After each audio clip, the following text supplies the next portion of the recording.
Welcome back friends, ये हमारी video number 34 Python programming series के लिए। और इस सीरीज़ की प्रीवियस वीडियोस में हमने डिस्कस किया था फाइल हैंडलिंग को, और इस वीडियो में अब हम डिस्कस करने वाले हैं ऑब्जेक्ट ओरिएंटेड प्रोग्रामिंग के फीचर्स को।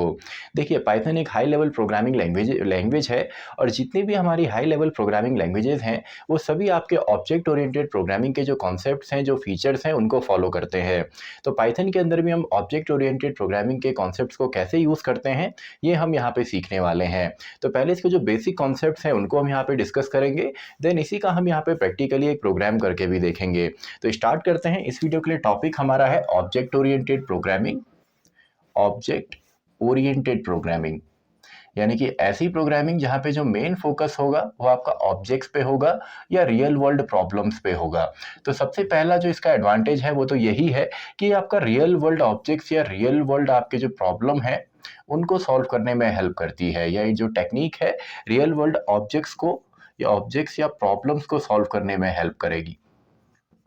अब आपकी जितनी भी मॉडर्न लैंग्वेज हैं वो सभी इन कॉन्सेप्ट्स को फॉलो करते हैं, और ये जो कॉन्सेप्ट है ये 1960s में या 1969 स्पेसिफिकली आपका इंट्रोड्यूस हुआ था, जब आपका सिमला 67 जो लैंग्वेज है वो इंट्रोड्यूस की गई थी। और इसी लैंग्वेज के बेसिस पे मॉडर्न हमारी जितनी भी प्रोग्रामिंग लैंग्वेजेस हैं, जैसे आपका C++ हो, जावा हो या C# हो, ये सभी आपका ऑब्जेक्ट ओरिएंटेड प्रोग्रामिंग या आपके ऊप के कॉन्सेप्ट को फॉलो करते हैं। तो इस कॉन्सेप्ट में होता क्या है, इसमें जो मेन प्रॉब्लम है उस पर फोकस किया जाता है, या रियल वर्ल्ड जो ऑब्जेक्ट्स हैं उनको आपका बेसिस बना के किसी भी प्रॉब्लम को सॉल्व करते हैं। लेकिन जो ट्रेडिशनल लैंग्वेजेस थी, जैसे आपका सी लैंग्वेज है या उससे पहले की जितनी भी प्रोग्रामिंग लैंग्वेज हैं, वो आपका केवल एक प्रोसीजर को फॉलो करते थे, यानी कि प्रॉब्लम को यहाँ पे मेन वैल्यू नहीं दी जाती थी। जो मेन फोकस है वो एक प्रोसीजर को फॉलो करने में होता था। तो यहाँ पे इसके जो मेन पार्ट है, जैसे फॉर एग्जाम्पल रियल वर्ल्ड के अगर हम ऑब्जेक्ट्स को देखें, क्योंकि पाइथन में हर एक चीज़ ऑब्जेक्ट है। फॉर एग्जाम्पल मोबाइल फ़ोन हम लोग यूज़ करते हैं, ये एक ऑब्जेक्ट है।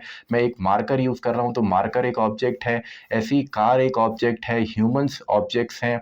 तो जितनी भी आप रियल वर्ल्ड एंटिटी देखते हैं वो सभी ऑब्जेक्ट्स हैं, और हर एक ऑब्जेक्ट के कुछ प्रॉपर्टीज़ होती हैं और कुछ फंक्शनैलिटी भी होती हैं, यानी कि कुछ फंक्शन भी होता है। इन्हीं से अगर हम एग्जाम्पल से इसको समझें, तो मोबाइल फ़ोन है तो मोबाइल फ़ोन की कुछ प्रॉपर्टी होगी। फॉर एग्जाम्पल इसका कलर होगा, या इसका कुछ नेम हो सकता है जिस भी ब्रांड का मोबाइल फ़ोन आप यूज़ कर रहे हैं, या इसका कोई सीरियल नंबर होगा, कोई आईडी इसकी होगी, या इसका प्राइस होगा। तो ये सभी इसके क्या है, ये इसकी प्रॉपर्टीज़ हैं। ये इसकी प्रॉपर्टीज़ हैं, या इनको हम सिंपली डेटा भी बोल सकते हैं। ये इसका सिंपली डेटा है। और दूसरा होता है इसका जो बिहेवियर है, या मेथड्स इसको हम बोल सकते हैं, या सिंपली फंक्शनैलिटी बोल सकते हैं, फंक्शन बोल सकते हैं। तो मोबाइल फ़ोन का फंक्शन क्या है कि इससे हम यहाँ पे कॉलिंग कर सकते हैं। ये कॉलिंग में यूज़ होता है, कॉलिंग इसका एक फंक्शन है। वैसे ही मैसेजिंग इसका एक फंक्शन है, मैसेज इससे हम कर सकते हैं। वैसे अगर आप देखेंगे मोबाइल फ़ोन पे हम कैलकुलेशंस कर सकते हैं, कैलकुलेशंस हम कर सकते हैं। गेमिंग के लिए हमारा ये मोबाइल फ़ोन यूज़ होता है।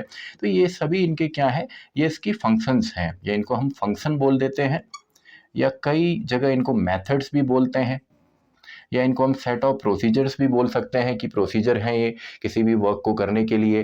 तो जब भी हम इन कॉन्सेप्ट्स को यूज़ करेंगे, या इन दोनों ही कॉन्सेप्ट्स को हम एक इनकैप्सुलेट करके या एक ही यूनिट के तौर पे यूज़ करेंगे, तो उसको हम बोल देते हैं कि ये क्लास है। यानी कि हर एक आपका ऑब्जेक्ट है। फॉर एग्जांपल मार्कर एक ऑब्जेक्ट है, तो इसका भी कलर होगा, प्राइस होगा, या ब्रांड नेम होगा, और इससे हम लिख सकते हैं। राइटिंग इसका जो हो गया फंक्शनैलिटी हो गया। वैसे ही हमारी कार है तो कार का मॉडल नंबर है, नेम है, कलर है, ये सभी इसकी प्रॉपर्टीज़ हैं या डेटा है। और फंक्शनैलिटी क्या हो गई कि कार में हम ड्राइविंग करते हैं, ब्रेक है, क्लच है, म्यूजिक सिस्टम है, यानी कि जितने भी इसके अंदर फंक्शंस हैं। तो रियल वर्ल्ड प्रॉब्लम को लेके जब हम चलते हैं तो उसी को हम ऑब्जेक्ट ओरिएंटेड अप्रोच कहते हैं, और या ऑब्जेक्ट ओरिएंटेड प्रोग्रामिंग अप्रोच कहते हैं। तो यहाँ पे सबसे पहले तो आपके ऑब्जेक्ट्स आते हैं, यानी कि बहुत सारे हमारे ऑब्जेक्ट्स होंगे, और ऑब्जेक्ट्स के क्या होंगे, कुछ प्रॉपर्टी होगी या डेटा होगा, या उनका कुछ बिहेवियर होगा, या हम उनको बोल सकते हैं फंक्शनैलिटी या मेथड्स होंगे। अब इन दोनों ही चीज़ों को जब हम एक साथ लेकर के आते हैं तो ये आपका पॉसिबल होता है क्लास की मदद से, यानी कि हम क्लासेस क्रिएट करेंगे। प्रीवियस वीडियो में हमने फंक्शंस को क्रिएट किया था, जहाँ पे हम एक प्रोसीजर को एक सिंगल नेम दे रहे थे, या कुछ स्टेटमेंट्स को एक सिंगल नेम दे रहे थे, एंड उसको हम कॉल कर रहे थे। लेकिन डेटा हमारा जो है वो हम पास ऑन कर रहे थे।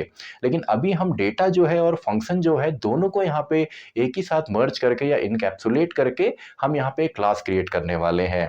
तो सबसे पहला जो यहाँ पे ऑब्जेक्ट ओरिएंटेड प्रोग्रामिंग का कॉन्सेप्ट आता है वो आता है क्लास का।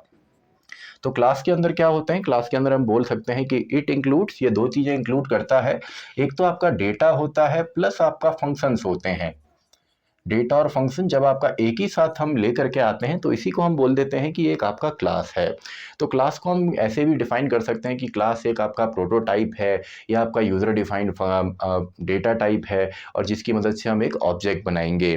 तो क्लास हम बोल सकते हैं कि क्लास हमारा एक यूज़र डिफाइंड डेटा टाइप है।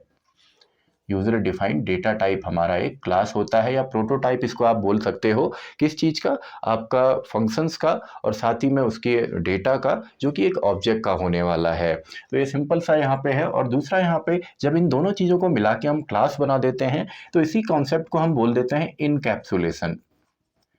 इनकैप्सुलेशन, जैसे आपने देखा होगा एक कैप्सूल्स के अंदर जो छोटी छोटी पिल्स होती हैं उनको हम इनकैप्सुलेट कर देते हैं, कैप्सूल के अंदर हम डाल देते हैं। वैसे ही हम यहाँ पे जितना भी डेटा है और उस डेटा पे ऑपरेट होने वाले जितने भी फंक्शंस हैं उनको हम जब एक ही चीज़ में डाल देते हैं तो इसको हम इनकैप्सुलेशन कह देते हैं।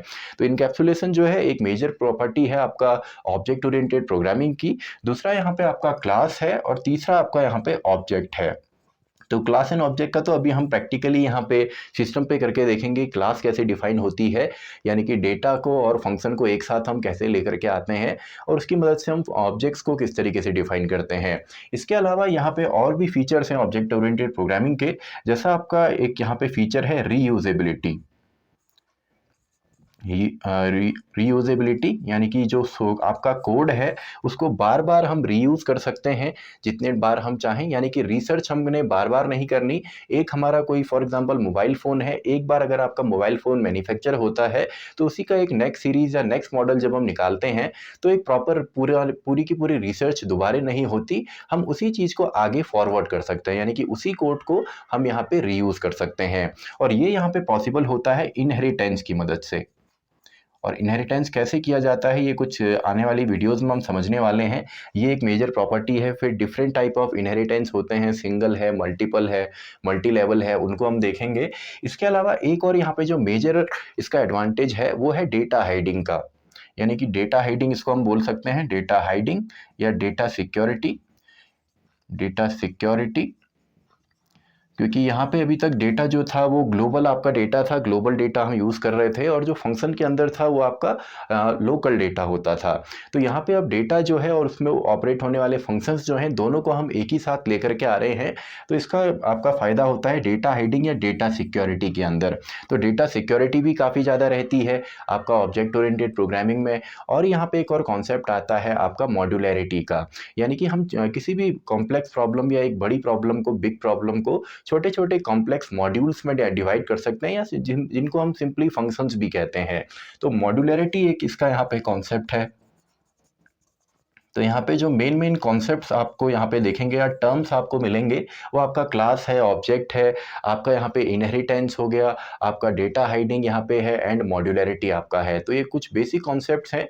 अब हर एक प्रोग्रामिंग लैंग्वेज जो होती है, जो हाई लेवल लैंग्वेज है, वो कंप्लीट यहाँ पे ऑब्जेक्ट ओरिएंटेड प्रोग्रामिंग के फीचर्स को सपोर्ट नहीं करते, कुछ पार्शियली करते हैं या कुछ पार्ट ही आपका सपोर्ट करते हैं। और कुछ लैंग्वेज हैं जो हर एक कॉन्सेप्ट को यूज़ करते हैं। जैसे जावा के अंदर आपके काफ़ी ज़्यादा आपके कॉन्सेप्ट यूज़ होते हैं, जावास्क्रिप्ट जो लैंग्वेज है उसमें कम कॉन्सेप्ट यूज़ होते हैं, पाइथन में कम कॉन्सेप्ट यूज़ होते हैं। तो ये कुछ यहाँ पे कॉन्सेप्ट हैं जो आपके यहाँ पे क्लास एंड ऑब्जेक्ट्स में या ऑब्जेक्ट ओरिएंटेड प्रोग्रामिंग में हेल्पफुल हैं। तो इसका एक सिंपल सा एक छोटा सा प्रोग्राम हम क्रिएट करके देखते हैं। यहाँ पे पाइथन के अंदर अगर हमने डेटा को, उसका डेटा है या और फंक्शन है, दोनों को एक साथ लेकर के आना है तो क्लास हमने बनानी पड़ेगी। और क्लास बनाने का तरीका यहाँ पे सिंपल सा है। इसको हम बनाते हैं सिंपल कीवर्ड क्लास से। तो क्लास एक कीवर्ड है, यानी कि लोअर केस में लिखा जाएगा। देन आपका हम क्लास का नेम डिफाइन करेंगे। जैसे फंक्शन को डेफ कीवर्ड से डिफाइन करते थे, वैसे ही क्लासेस को हम क्लास कीवर्ड से डिफाइन करते हैं। तो क्लास, मान लीजिए मैंने हाई नाम से एक सिंपल सी क्लास बनाई और आप देखेंगे यहाँ पे मैंने कोलन यूज किया, लेकिन मैंने यहाँ पे पैरेंथेसिस नहीं लगाए क्योंकि फंक्शन तो इसके अंदर ही है। तो ये क्लास है तो इसका नेम हम डायरेक्टली लिखते हैं और इसी के अंदर हम फंक्शन और डेटा दोनों ही लेने वाले हैं। तो डायरेक्टली मैं इसको लिख देता हूँ। मान लीजिए डेटा में मैं यहाँ पे सिंपली 5 लिख देता हूँ और दूसरा एक फंक्शन मैं यहाँ पे बना देता हूँ h नाम से और इसके अंदर मैं प्रिंट कर देता हूँ फॉर एग्जाम्पल हेलो।